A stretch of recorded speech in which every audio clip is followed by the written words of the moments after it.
Assalamualaikum warahmatullahi wabarakatuh. Nama saya Muhammad Rizky Faldan Riantono dari kelas 12 MIPA 4. Ini saya akan menjelaskan tentang pelanggaran dan pengingkaran kewajiban warga negara. Nama saya Muhammad Rizky Faldan Riantono, kelas 12 MIPA 4. Ya.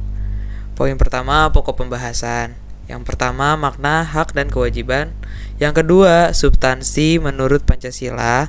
Yang ketiga, kasus pelanggaran. Yang keempat, penanganan pelanggaran.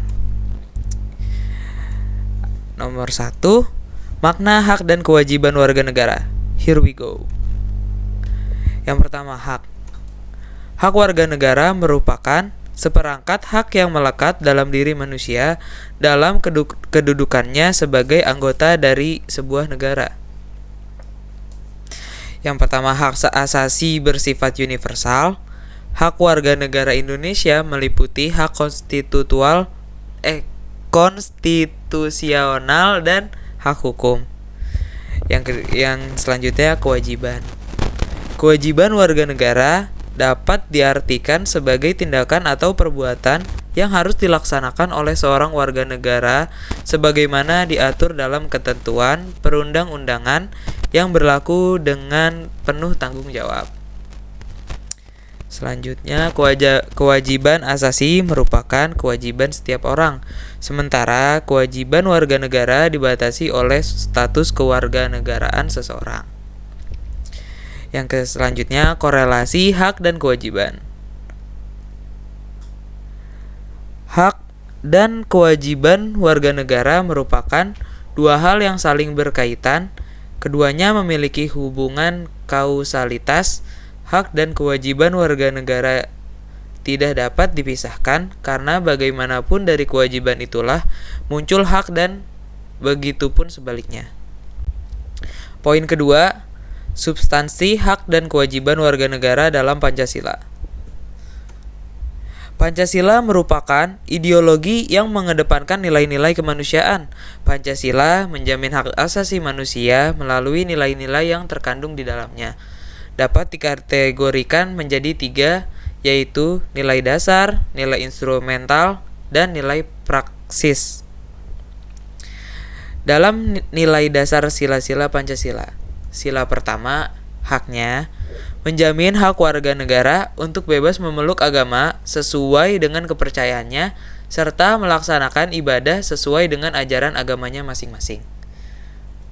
Kewajibannya, membina kerjasama dan tolong-menolong dengan pemeluk agama.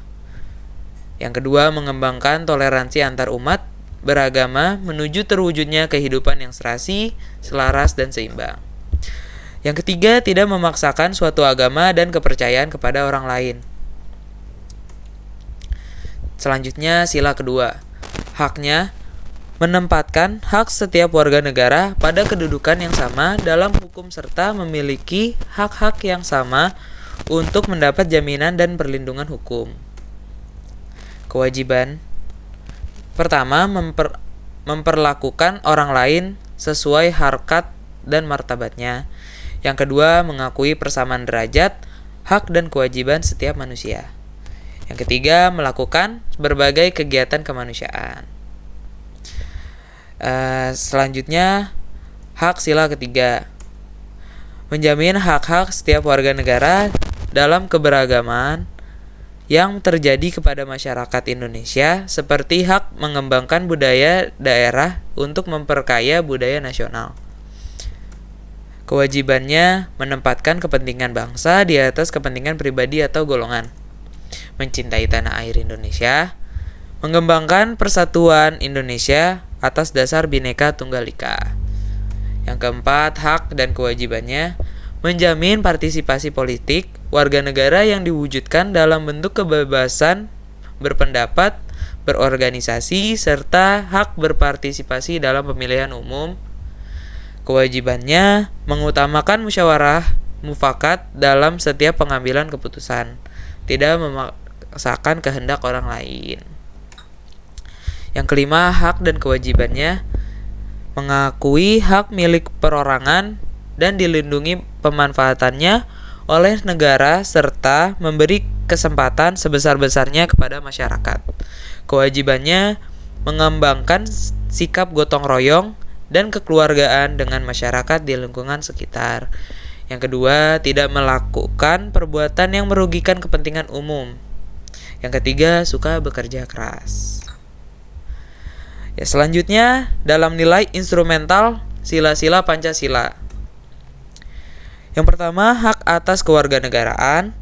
Yang kedua, kesamaan kedudukan dalam hukum dan pemerintahan.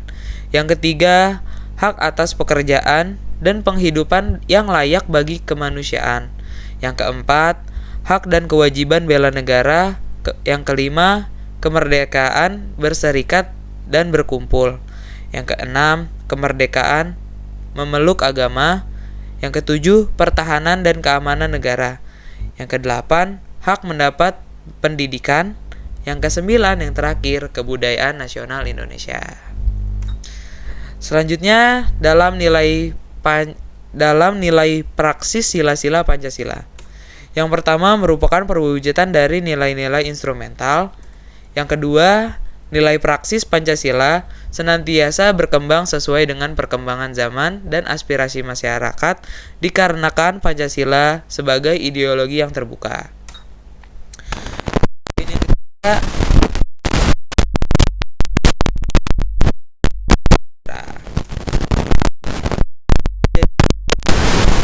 bukan oleh sikap egois atau diri, rendahnya kesadaran berbangsa dan bernegara, penyalahgunaan kekuasaan, ketidaktegasan aparat penegak hukum,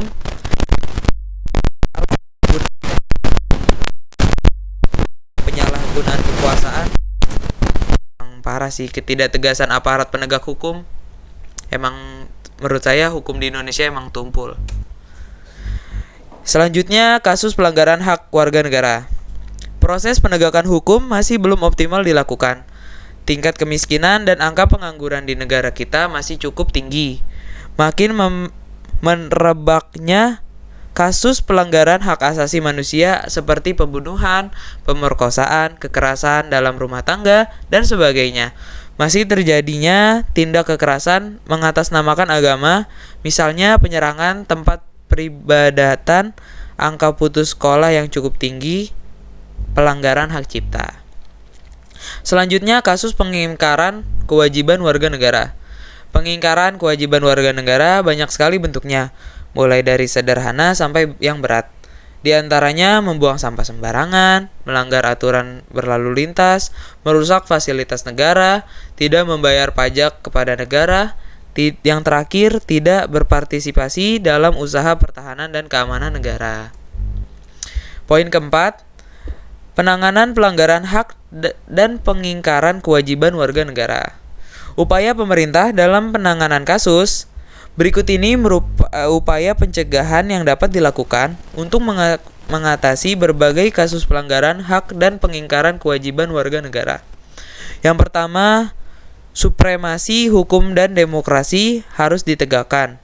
Yang kedua, mengoptimalkan peran-peran lembaga-lembaga selain lembaga tinggi negara yang berwenang dalam penegakan hak dan kewajiban warga negara. Yang ketiga, meningkatkan kualitas pelayanan publik.